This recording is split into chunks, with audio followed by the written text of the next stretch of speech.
ये कलयुग है और जैसे जैसे कलयुग का समय आगे बढ़ता जा रहा है वैसे वैसे व्यक्ति के भीतर से नैतिकता और अच्छे विचार ख़त्म होते जा रहे हैं और यह हम सभी के लिए बहुत ही ख़तरनाक साबित होने वाला है। इसमें सुधार की आवश्यकता है। गणपति श्री उवाच चैनल की तरफ से गणपति श्री का नमस्कार। आपका दिन शुभ हो। मैं यह बताना चाहता हूँ कि लोगों के भीतर से अच्छे विचार ख़त्म होते जा रहे हैं और पापमय विचार दुनिया भर के जो होते हैं वो उनके मस्तिष्क में आ जा रहे हैं। दुनिया में कोई व्यक्ति कैसा भी पाप करता है तो उससे उसे प्रत्यक्षतः दो लाभ होते हैं। या तो वो बहुत ज़्यादा धन कमा लेता है, किसी के साथ विश्वासघात करके, किसी के साथ छल कपट करके, या फिर किसी को अपने विश्वास की डोर में बांध लेता है और उसका अपने लिए उपयोग करके उसे छोड़ देता है। किसी के साथ विश्वासघात करता है, किसी से किसी को प्यार की उम्मीद है और वहाँ पर उसकी वो उपेक्षा करता है, तो यह घोर पाप है। यदि किसी के कारण किसी की ज़िंदगी प्रभावित होती है, उसके जीवन में भूचाल आ जाता है, उसे मानसिक क्लेश होता है, तो यह बहुत बड़ा पाप है और इस तरह के पाप से मुक्ति मिलने में बड़ी कठिनाई होती है।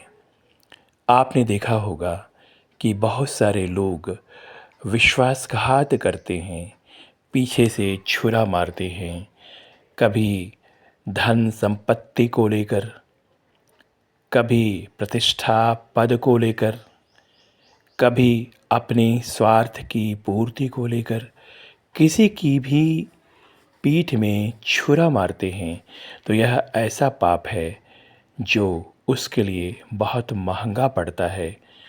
अपने वर्तमान समय में यद्यपि उसे इस बात का आभास नहीं होता है, किंतु हर व्यक्ति को यह ज़रूर सोचना चाहिए कि उसे इस संसार से एक न एक दिन जाना है।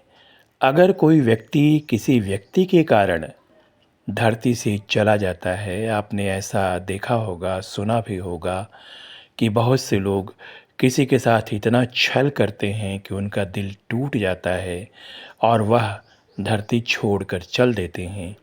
तो यह उस व्यक्ति की जीत नहीं है जिसने धोखा किया है, बल्कि उस व्यक्ति ने उस व्यक्ति के पिछले और वर्तमान जन्मों का सारा पाप अपने माथे पर ले लिया है, जो उसने किया होगा, जिसके साथ धोखा हुआ है।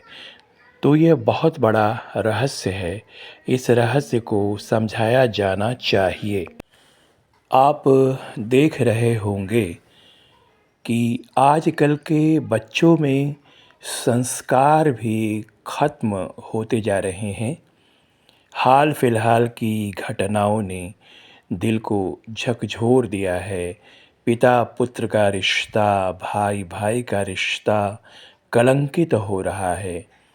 प्रेमिका प्रेमी का रिश्ता, पत्नी पति का रिश्ता कलंकित हो रहा है और जो इसके जिम्मेवार होते हैं, निश्चित रूप से वह पाप के बोझ के तले दब जाते हैं। किसी भी व्यक्ति ने अगर पाप किया जाने अनजाने, तो उसे प्रायश्चित ज़रूर करना चाहिए, क्योंकि धरती तो उसे भी एक न एक दिन छोड़नी ही है और उसके बाद उसकी आत्मा का क्या होगा यह भी उसे सोचना चाहिए। प्रेम जीवन है और नफ़रत और घृणा एक गलत परिणाम के रूप में व्यक्ति के सामने आता है। विश्वासघात बहुत बड़ा पाप है। तो अगर कोई व्यक्ति इस तरह से पाप कर चुका है तो उसे क्षमा मांगना चाहिए, दूसरों की दुआएं लेनी चाहिए। क्षमा मांगने में अगर हृदय से उसके विचार नहीं निकल रहे हों तो किसी की सहायता लेकर उसे अपने लिए क्षमा मांगनी चाहिए, संकल्प करना चाहिए कि आगे वह यह काम नहीं करेगा। क्योंकि दोस्तों ज़िंदगी कहा जाता है 4 दिन की है और 4 दिन के बाद फिर अंधेरा है उस व्यक्ति के लिए जो पापी होता है। उजाला उस व्यक्ति के लिए है जिसका दिल साफ़ है, जिसके दिल में प्रेम है, जो संबंधों का निर्वाह करता है और संबंधों के प्रति ईमानदार रहता है। तो वैसे व्यक्ति को उजाला मिलता है। यह एक सत्य है, इस सत्य को मान लीजिए। प्रायश्चित करने के लिए आपको कौन से तरीके अपनाने चाहिए, तो आप व्हाट्सएप पे 9229034207 पर संपर्क कर सकते हैं। काउंसलिंग की आवश्यकता होगी, अशांत मन को स्थिर करने की आवश्यकता होगी, तो मैं आपकी सहायता करूँगा। नमस्कार, धन्यवाद और प्यार।